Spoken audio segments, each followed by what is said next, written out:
y tendré el gusto de presentar al conferencista de este día. Antes de iniciar este acto, me permito atender a las normas de la universidad en materia de contingencias.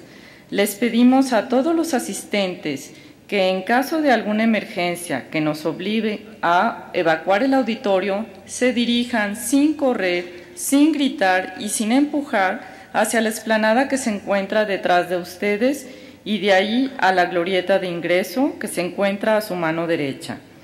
Las puertas cuentan con barrera antipánico para favorecer la salida. Las personas que estamos en el escenario debemos caminar hacia los lados donde se encuentran puertas de emergencia. Estas medidas de seguridad deberán ser tomadas en cuenta para todas las demás actividades del simposio que se realice dentro de este auditorio. Esta mañana tenemos la segunda conferencia magistral dentro del programa del XVIII Simposium de Educación y con gran gusto me complace presentar al doctor Roland Tharp, quien impartirá la conferencia Nuevas perspectivas de la educación, reforma escolar basada en teoría e investigación del desarrollo humano. El doctor Roland Tharp obtuvo en 1993 el premio Grow-Meyer, instituido en la Universidad de Louisville de Kentucky, por sus contribuciones en el campo de la educación con su libro Estimulando Mentes para la Vida, basada en su trabajo como investigador dentro del programa de enseñanza básica en Kamehameha, Honolulu, durante 20 años.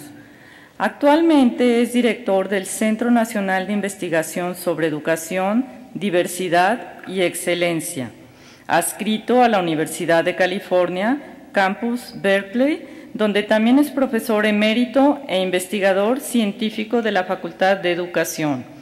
Colabora también en la Universidad de Groenlandia como consultor en temas de reforma educativa a todos los niveles. Es profesor emérito, asimismo, de la Universidad de Hawái, Manoa y de la Universidad de California, Campus Santa Cruz. Su investigación y teoría se ubica dentro del campo del desarrollo humano, educación y diversidad cultural. Sus publicaciones incluyen varios libros, cientos de artículos, poesía y ficción. En el 2005, O'Donnell y Yamauchi publicaron un documento en su honor como reconocimiento a su amplia trayectoria, titulado Papers en honor de Roland Tharp, Cultura y contexto en el campo de comportamiento humano, teoría, investigación y aplicaciones. El libro de Roland Tharp, Transformar la enseñanza, está traducido al español, analiza varios conceptos de los que vamos a escuchar hoy. La semana pasada él terminó su libro Teoría Delta, que se va a publicar a principios del 2012. Este trabajo es el tema de lo que vamos a escuchar hoy también. Finalmente, él dice que no hay que tenerle lástima pensando que lo único que él hace es trabajar. Acaba de publicar un libro de poesía que es una colección de 60 años de sus poemas de amor. Su título es Loco con flores y lágrimas. Lo pueden encontrar por internet en Amazon, Barnes y Novel.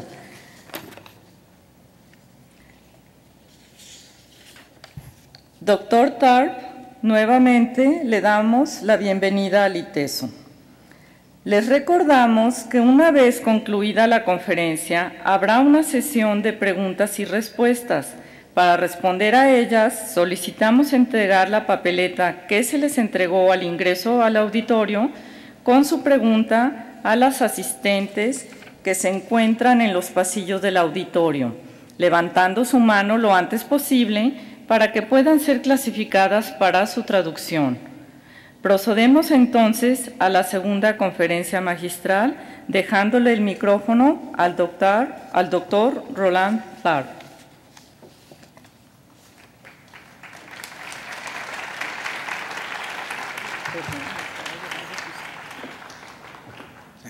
Thank you, and buenos días.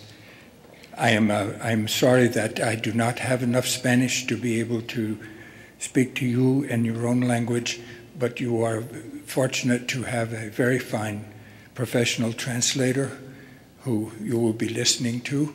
So it may be a big improvement of if you had to listen to me even in English. So I want to begin by just giving you a bit of an outline of how we will do things this morning. There are, it will be two sections of the presentation. The first half will be in discussing theory, and the second will be discussing practice. And in the second half, I will draw my examples from what I know is your primary interest, and that is in education. So during that hour and a half that we will be together, we will break up the long hour and a half of just talking by me, so we will change that a bit. And after each, it's several times during the talk when we have come to the end of a specific concept, we will stop, and then you will, I hope, be able to have a brief conversation with those sitting near to you and exchanging ideas about what you have heard, or your reactions, or helping one another understand better what it was. And then at several times during the morning, I will be very happy to have questions or observations, anything you want clarified or you want to say yourself. I think there are 4 microphones in the auditorium, so we will have some opportunity for some dialogue. So what I'm attempting to do in my recent work has been to base ideas for educational reform solidly on a foundation of contemporary human development theory. Most of the educational practices around the world are very similar, and I call that the transnational school. And the transnational traditional school is very much the same as those classrooms in which you were educated and in which you are continuing to be educated. They're very, very much the same from country to country. And they're all based on the same general common sense theory of human development and change. And that is that the way you get people to change and grow is to tell them what to do. And so you pour knowledge in the heads of the learners, and then the learners know it, and then they will be different. That is widely shared view of psychological and cognitive development, but it is completely wrong. It doesn't work that way. It's much more complicated.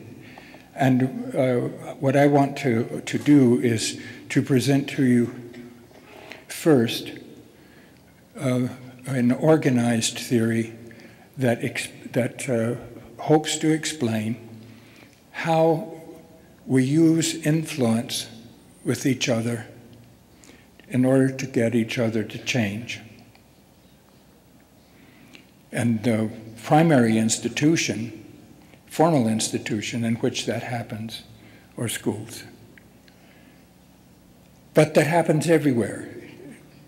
Attempts at influence and change are all around us. Everyone is always trying to influence somebody. and everybody is being influenced by someone.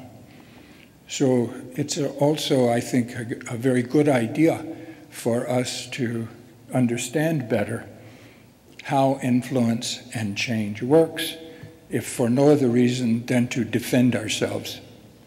So if we know how we are being influenced and we don't want to be influenced, we can take steps to avoid it, as well as taking steps to be able to improve the practice when we are trying to benefit others.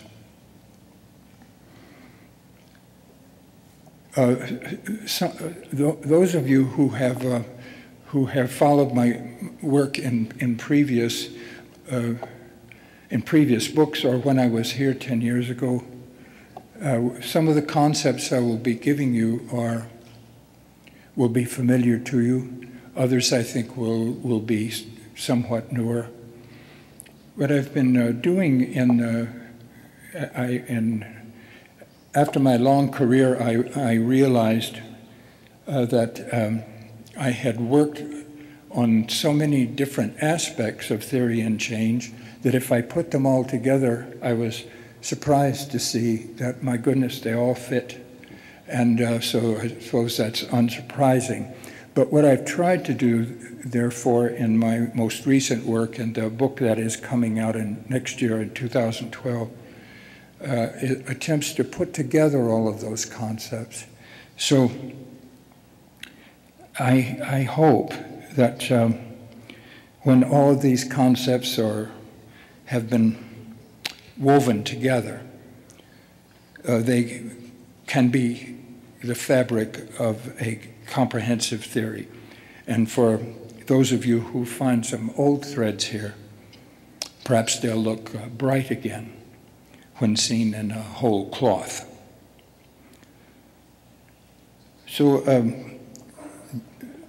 the name of the book that is in press with Cambridge University Press, and it will be released in early next year, the name of it is Delta Theory, a unified and universal theory and practice of influence and change.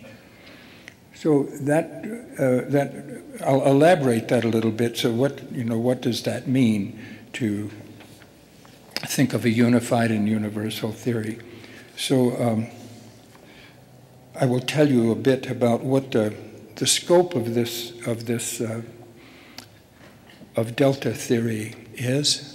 The scope, indeed, I make the claim that it's unified, and that means that it treats equally the following topics at least, and many more, but it includes the primary socialization of the young in families and in schools, as well as formal schooling, coaching, all psychological and social therapies, counseling, public health, civic public education, restricted environment communities, family intervention, home-based social service treatments, correctional programs, criminology, social casework, community development, organizational development, professional development of all kinds, on-the-job training, mentoring, rehabilitation, occupational therapy, all coaching, personal, cognitive, and athletic,